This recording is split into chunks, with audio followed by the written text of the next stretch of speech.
T20 world cup 2026 ఇంకా కొద్ది రోజుల సమయం ఉంది. ఈ సమయానికి ముందు ఈ భారత్ అలాగే న్యూజిలాండ్ జట్ల మధ్య జరగబోయే ఈ సిరీస్ అంటే ఈ జరుగుతున్న ఈ సిరీస్ చాలా అద్భుతమైన సిరీస్. ఎందుకంటే అటు భారత్ కి న్యూజిలాండ్ కి ఇది చాలా అడ్వాంటేజ్.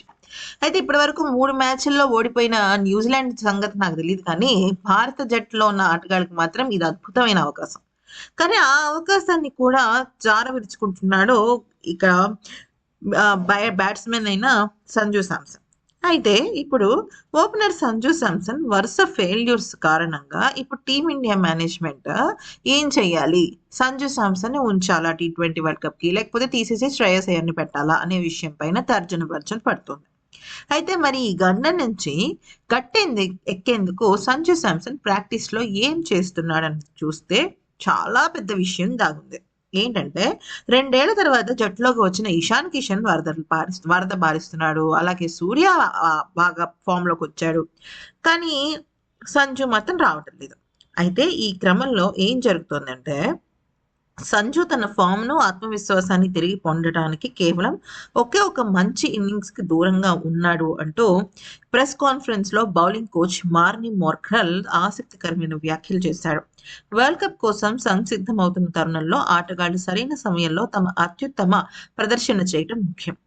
సంజు నెట్స్ లో చాలా కష్టపడుతున్నాడు, మంచి షాట్స్ ఆడుతున్నాడు, అతని మీద మాకు నమ్మకం ఉంది. వైజాగ్ లో జరగబోయే 4వ మ్యాచ్ లో కూడా సంజు ఓపెనర్ గా బరిలోకి దిగడం ఖాయం. అయితే జట్టు సపోర్ట్ ఇస్తోంది. విమర్శకులు నోరు మూయించాలి అంటే ఖచ్చితంగా తను మంచి ఇన్నింగ్స్ ఆడాలి. అయితే 27వ తారీఖున జరిగిన ప్రాక్టీస్ సెషన్ లో సంజు ప్రత్యేకంగా పాల్గొన్నాడు. సాధారణంగా ఇలాంటి సెషన్స్ లో ఆటగాళ్లు రావడం తప్పనిసరి కాదు, కానీ సంజు మాత్రం గ్రౌండ్ కి వచ్చి సుమారు 30 నిమిషాల పాటు నాన్ స్టాప్ బ్యాటింగ్ చేశాడు. ఈ సమయంలో అక్షర్, వరుణ్ వంటి మేటి స్పిన్నర్లు అయితే మొదట్లో కాస్త తడబడినప్పటికీ కాసేపటి తర్వాత తన ట్రేడ్ మార్క్ షాట్స్ తో నెట్స్ ని హోరెత్తిచ్చేశాడు.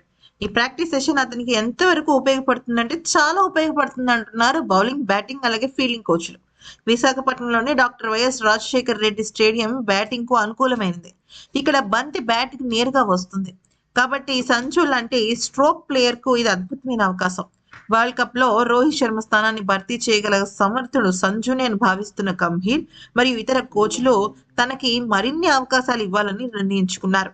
వరుస వైఫల్యాల వల్ల ఇషాన్ కిషన్ ను ఓపెనర్ గా పంపి సంజుని మిడిల్ ఆర్డర్ కు మార్చాలన్న వాదనలు వినిపిస్తున్నాయి.